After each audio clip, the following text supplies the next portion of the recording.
السلام عليكم ورحمه الله وبركاته. معاكم تميم من قناه عربي مكسر. احنا دلوقتي يا جماعه قدام فندق لوجاردين اكوا بارك اللي هو هاواي سابقا، ودلوقتي اشتريته شركه سان رايز، بس لسه ما حطيتش الاسم عليه. هو دلوقتي شغال بس مش بكامل قوته.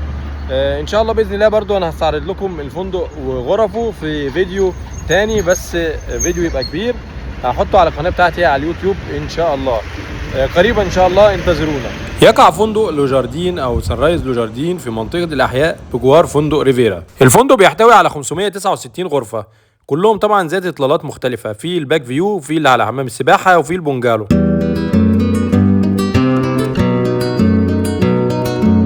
يحتوي الفندق على اكوا بارك والعاب مائيه.